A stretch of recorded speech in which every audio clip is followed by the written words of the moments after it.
Ruby Franke has finally had her sentencing, and she is now going to prison for what seems like an incredibly long time. But who knows? Maybe she'll get out on good behavior, and maybe they'll let her sleep on a beanbag for a few years, like she did to her son. I've been sleeping on a beanbag since October. I don't think our viewers know that. That's probably the best case scenario for Ruby Franke. We followed this story super closely on this channel. There are so many videos on it. The whole thing has been just one of the most disturbing things I've ever seen. I can't believe somebody could do what Ruby Franke has done to her children and also document it on YouTube and have it just be there in the public eye, where you could just type the name into YouTube and just watch videos of the most insane behavior ever. I'm only gonna say it one more time, and then you're gonna lose the privilege to eat dinner. And not only was it normalized, but actually originally celebrated to the point where the YouTube channel had 2 million subscribers. How mental is that? We have the article here that says Ruby Franke, YouTube mum vlogger sentenced to prison for and then a stark reminder of the reality of the situation here, as it said the son escaped from a window looking for food. I just can't believe that this is something that actually happened. Like, it still hasn't really set in that this is real. But let's go into the details, because the details are horrific, but also, I guess, important. Like, we want to know what actually happened. We want to know if this person actually is going to have justice served against them, which we can only hope for. Ruby Franke, a mother of 6 who gave online parenting advice via a popular YouTube channel,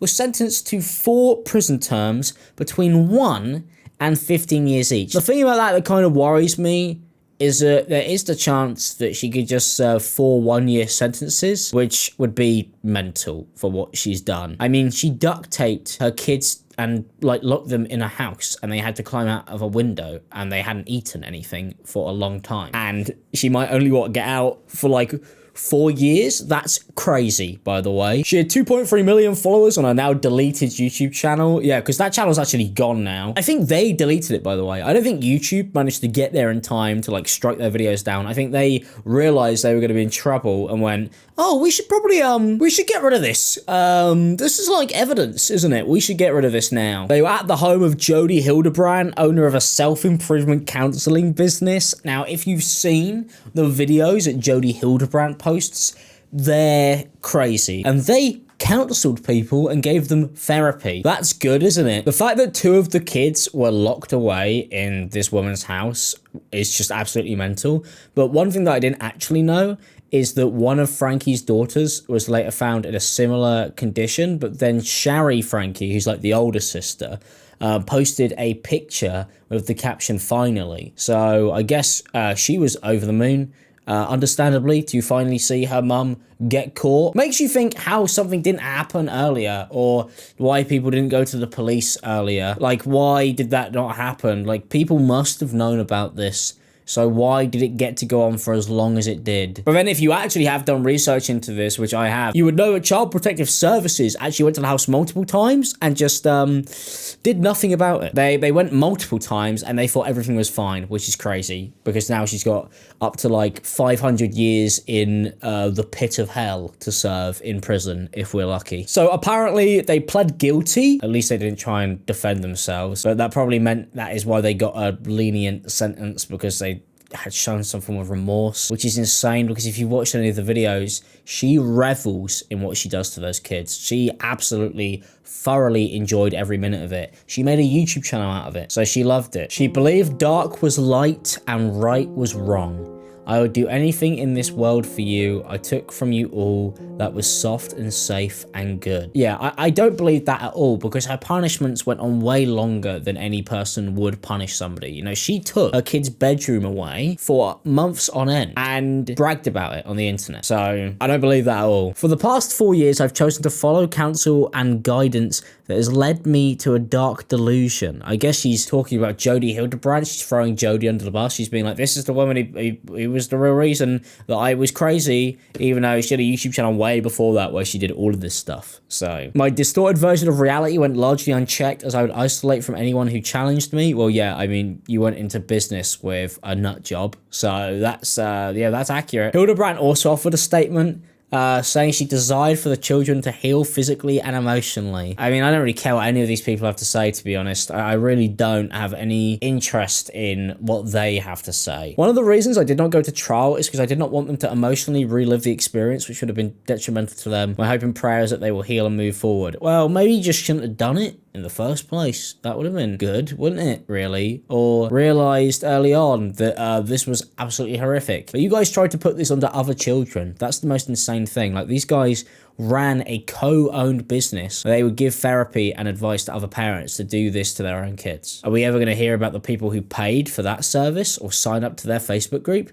I want to know what those parents are doing, because they need to be on a watch list. The case has brought renewed attention to what is described as sharenting. That sounds like somebody shat themselves. Or when parents broadcast and promote their parenting skills while aiming to make money from such a venture. Well, I've always said this, and I will always stand by this, but family channels are inherently evil. And people like Ruby Franke and Jody Hildebrand, who exploit kids to make money off them online, are inherently bad people. Because why would you rob them from their privacy and their ability to grow up and become people in their own time without anybody watching? Why would you want your kids to be looked at 24/7? All of their mistakes available on the internet. You know, the ability to bully them. Why would you do that to them? Why is that something that you do to your children? I don't know. But they did do that. Oh, wait, because it benefited them. That's why Franke said her and her husband, Kevin, told their two youngest children they would not receive gifts from Santa Claus because they had been selfish and did not respond to punishment, including being kept home from school and cleaning the floorboards. That sounds like something you do to like a Victorian child. I mean, I know they're Mormon, so they might have, what would you call it when somebody's being terrible? Classic American values. That's what people would say, wouldn't it? Or old school. They're traditional, which means that the kids are going through hell. Attorneys for Franke claimed Hildebrand had systematically isolated her from her family and caused their client to adopt a distorted sense of morality. But we know this isn't true, because Ruby Franke sent her son to the Anzazi camp, where he was starved, and people have literally died at those before. She willingly did that years before she met Jody Hildebrand, and also she took her son and made him sleep on a beanbag for like 6 months on her own accord. So I'm not buying this, and the fact that this is like the way they're going at it, like it's all Jody Hildebrand, she's the one who got them to do this, she's the person who started all of this, it's just so insane to me, because we know that that's not true. I will play the clip now. Tell me this woman was not doing this of her own accord. You can't, because she was. What you guys didn't know was Chad didn't get any room. He didn't get anything. He was sleeping on the floor in the family room. Yeah, you could see in that clip right there, like, she's having a great time. And also, if you played the whole clip, which I will play over this now, you could see how much she's smiling. Like, she was loving it. She thought it was great. It's insane that they're going to get away with, like, pushing this onto Jody Hildebrand, who is also absolutely terrible, by the way. But, you know, let's not pretend that Ruby Franke isn't also, I don't know, Satan herself. I mean, she was sent from the depths. She's apparently meant to be a religious woman. I don't know about that. I don't think any form of repenting is going to fix this issue. You cut one more thing in my house. We're chopping its head off. I'm going to take the scissors, look at me, and I'm going to cut its head off. Grandma will be so mad. So what are you going to do? Are you gonna cut anything else? No. You promise? Look at Mama. You see that clip, right? And you just think, why is there a camera just like being held up to the kid's face like this? Like, why is she doing that? Like, what is the need for that? I mean, I know they were making money off it, which automatically, surely incentivizing telling off your kids because it makes the videos more interesting. Surely you realize in your head that that's like a bad move, but I guess not. I guess it was so rewarding. And let's face it, she enjoyed it anyway. Like, she, like, clearly was having the time of her life making these videos. And the only reason she stopped doing it is because she basically felt like it would be a cool thing to do, to be like, oh, look, I gave it all up. But in reality, it was probably like, I'm going to get in trouble, and I should delete these videos because I don't want to get in trouble. But it was too late. It was too late, because now all of that evidence is there. But it's crazy that all of these videos are up and nothing was like properly dealt with when these videos were being posted. A masterful manipulator. I have manipulated using sex. I've manipulated using external rewards. I have wanted something and I'm going to get it no matter. There's something about Ruby Franke that when I look at her talk, it just scares me, you know? Like, that woman just terrifies me to my core. I've seen all of this, and it's great now that we finally might see something done about this. But seeing that she's on 4 different, like, I guess, charges, and we don't really know if it's going to be between a year and, well, I don't know what the maximum is, what, 20? I mean, we can only hope that, well, 15, actually, 1 of 15. We can only hope it's 15, right? We can only hope it's 15. I don't know, I feel like with something like this, it being in Utah, it being a primarily Mormon state, they might let her get away with it when really they should be making an absolute show of this. They should be on purposely being like, let's make an example out of Ruby Franke. Let's make sure this doesn't happen. But that's the thing that worries me about reading that. It doesn't really feel like it. Obviously, the 15 years on 4 counts, that's a lot. But the fact that the minimum could be 1, weird to me. I feel like maybe the minimum could have been 3 or 4, maybe, on each of them. So then she serves like actual time. But I guess people will say that it could have been worse things she could have done. I mean, I don't really know how much worse it could have been. I mean, she basically starved her children in a cult. It's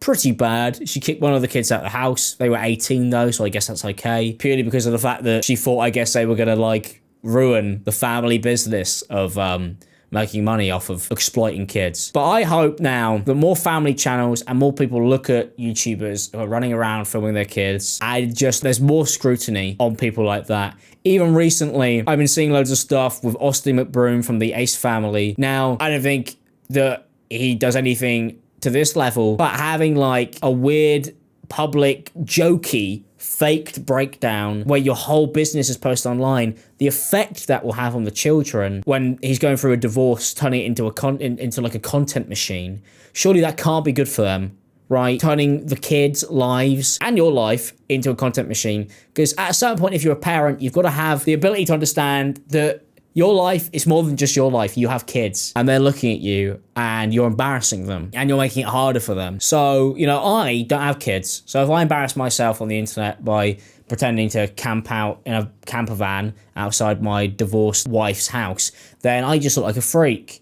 But if I want to do that, that's on me. But if I had kids, you're embarrassing them. I mean, embarrassing them is probably the best thing that could happen if you're a YouTube family channel, because as things go, I've seen people exploit kids in ways that are crazy. Like, I saw a clip recently of somebody on a YouTube family channel screaming at like their 4-year-old kid because they were ruining the shot. Their kid was like 5. I don't even think the kid could even understand English. So yeah, it's like an epidemic and it needs to be properly dealt with. And then there was another video where a mum made her kid cry for a YouTube thumbnail. It was like, you gotta look more sad, we gotta like pause for the thumbnail. And because they didn't check through their content, they just left it in the video, which is insane. How do you make a mess up that big? I don't know. Like, that is so mental, but you would force your kids to cry. And then recently with Jojo Siwa in my last video that I posted on this channel, talking about all of the alleged abuse that's gone on there. With Jojo Siwa apparently having a TV show where the producers would make the kids cry so they could get on TV. Like being like, we need to make them cry. That's how we're gonna make this show good. It just seems like it's rampant in entertainment, and I really think that more needs to be done to stop it. Well, that's it for this video. I don't really know what to say. I guess